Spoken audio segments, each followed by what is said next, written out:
Hello students, आज हम लोग ईट का प्रयोग पढ़ेंगे। तो ईट का प्रयोग दो तरह से होता है, एज ए पर्सनल प्रोनाउन यानी पर्सनल प्रोनाउन के रूप में, और दूसरा होता है एज इंट्रोडक्टरी यानी कि परिचय के रूप में, परिचय देने के लिए।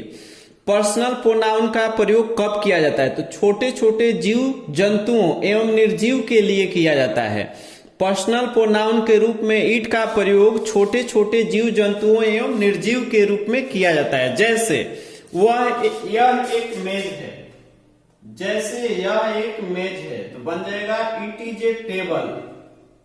इट इज ए टेबल निर्जीव चीज है, इसलिए यह का स्पेलिंग इट यूज हुआ है। यह एक लोमड़ी है, छोटा जीव है, इसलिए इट इज ए फॉक्स। दूसरा है यह एक पेड़ है, यह भी छोटा जीव है, इट इज ए ट्री। यानी हम लोग देख लिए पर्सनल प्रोनाउन के रूप में ईट का प्रयोग इस टाइप से होता है, जिसके बारे में हम लोग पहले पढ़ भी चुके हैं। दूसरा है एज ए इंट्रोडक्टरी यानी परिचय के रूप में, घड़ी को बतलाने के लिए यानी घड़ी के समय को बतलाने के लिए ईट का प्रयोग किया जाएगा। दिन, तिथि, महीना, साल, ऋतु इत्यादि को बताने के लिए भी ईट का प्रयोग होता है। इसके बाद प्राकृतिक घटनाओं को बतलाने के लिए भी ईट का प्रयोग होता है। प्राकृतिक घटनाओं का मतलब हुआ जैसे वर्षा होना, बर्फ गिरना, ये सभी प्राकृतिक घटनाओं को भी ईट से सूचित परिचय दिया जाएगा, यानी उसी में इंट्रोडक्टरी यूज ऑफ ईट कहा जाएगा उसको। तो हम लोगों का मेन टारगेट है इंट्रोडक्टरी ईट का प्रयोग पढ़ना, एज ए पर्सनल प्रोनाउन के रूप में देख चुके हैं। तो आइए सबसे पहले देखते हैं इंट्रोडक्टरी ईट का प्रयोग घड़ी को बतलाने के लिए। अब देखते हैं हम लोग टाइप 1 में घड़ी को बतलाने के लिए ईट का प्रयोग। इसको 3 भागों में बांट देते हैं।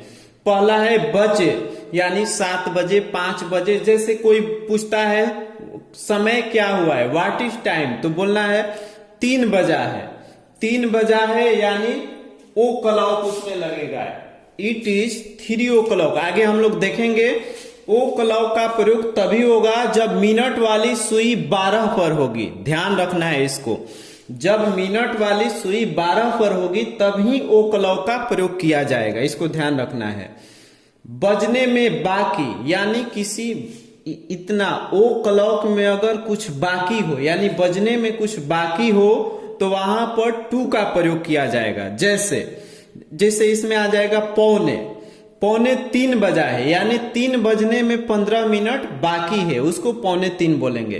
तो पौने के लिए 1/4 का प्रयोग किया जाएगा, इसको ध्यान रखना है। पौने के लिए 1/4 का प्रयोग किया जाएगा। अब हो जाएगा बजने के बाद, जैसे 3:15 जो है 3 के से 15 मिनट आगे है यानी 3 बजने के 15 मिनट बाद, इसलिए सावा का स्पेलिंग 1/4 पास्ट होगा, इसको ध्यान रखना है। सावा का जो स्पेलिंग है वह होगा 1/4 पास्ट। और अगला आ जाता है साढ़े। साढ़े का मतलब भी बाद ही होता है, जैसे 3:30 बजा है यानी 3 से आधा घंटा बाद, तो 3 से आधा घंटा बाद उसके लिए हाफ फास्ट यूज होगा। एक बार फिर से देख लेते हैं, जब मिनट वाली सुई 12 पर होगी तभी ओ क्लॉक का प्रयोग होगा। अगर मिनट वाली सुई बजने से कुछ पहले हो यानी 3 बजने में 10 मिनट बाकी है, 15 मिनट बाकी है, तो उसको पौने बोलते हैं। तो यहां पर 2 लगता है, तो पौने का होता है क्वार्टर, इसमें 2 लगा देंगे क्योंकि उसमें बजने में बाकी है। अब बजने के बाद उसको 2 भाग में बांट देते हैं। सावा यानी जब 3 से 15 मिनट आगे हो तो उसको सावा बोलते हैं, अगर 30 मिनट आगे हो तो उसको साढ़े बोलते हैं। तो सावा का हो जाएगा 1/4 पास्ट और साढ़े का हो जाएगा हाफ पास्ट। आइए अब देखते हैं कि ओ क्लॉक का फुल फॉर्म क्या होता है। तो आइए देखते हैं। तो आइए ओ क्लॉक के बारे में जानते हैं, जो बहुत ही महत्वपूर्ण चीज है। ओ क्लॉक को लिखा हुआ है, इसको एपोकोपिक फॉर्म बोला जाता है, कॉल्ड एक एपोकोपिक फॉर्म। इसको ध्यान रखना है, ओ क्लॉक जो है एपोकोपिक फॉर्म में है। इसका full form of the clock होता है। ओ क्लॉक का full form of the clock होता है, और जो ओ क्लॉक है एपोकोपिक फॉर्म में लिखा हुआ है। तो आइए ओ क्लॉक का यूज देखते हैं।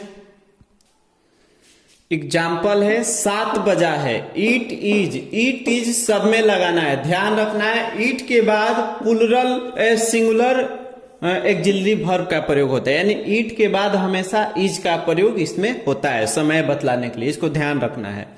इट इज 7 बजा है, 7 o'clock, ओ क्लॉक का मतलब होता है बजना, और 7 आ गया तो 7 बजा, इज का मतलब है 7 बजा है। इट इज 7 o'clock, 7 o'clock को ऐसे भी लिख सकते हैं, ऐसे भी लिख सकते हैं, इसको ध्यान रखना है। 4 बजा है, इट इज 4 o'clock, 12 बजा है, इट इज 12 o'clock। बस बहुत ही सिंपल चीज था। अब आगे सीखेंगे हम लोग क्वार्टर टू और पास्ट का यूज, यानी बजने में बाकी हो तब और बज कर हुआ हो माने बाद वाले के बारे में पढ़ेंगे। पिछले क्लास का होमवर्क था, इसको हम बना दिए हैं। इसमें 2 चीज ध्यान रखना है, 2 जगह। उसका छोटा पुत्र तेज है लेकिन उसका बड़ा पुत्र आलसी है। हिज बनाए हुए हैं, his younger son is intelligent but the elder son is lazy. यहां पर ध्यान रखना है, उसका बड़ा पुत्र के लिए द एल्डर सन का प्रयोग हुआ है। पहले हिज हो चुका है तो हिज लगाना यहां पर सही नहीं होगा। द इसलिए लगाया गया है क्योंकि उसके बारे में हमको जानकारी है। उसके बाद है, यहां पर ध्यान देना है, गोपी का अपना घर बहुत छोटा है, तो यहां पर गोपीज, गोपी में अपोस्ट्रोफी एस लगाकर बना सकते हैं, या इसके बदले हिज का भी प्रयोग कर सकते हैं। His own house is very small, लेकिन अगर यहाँ पर हिंदी में गोपी का लिखा हुआ है तो यहाँ पर गोपीज लिखना सही होगा, इसको ध्यान रखना है।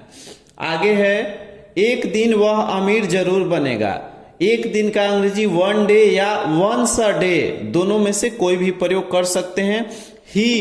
ही के साथ शैल का प्रयोग हुआ है क्योंकि यहां पर जरूर या अवश्य रहता है तो शैल भी का प्रयोग होता है, उल्टा होता है, इसको ध्यान रखना है।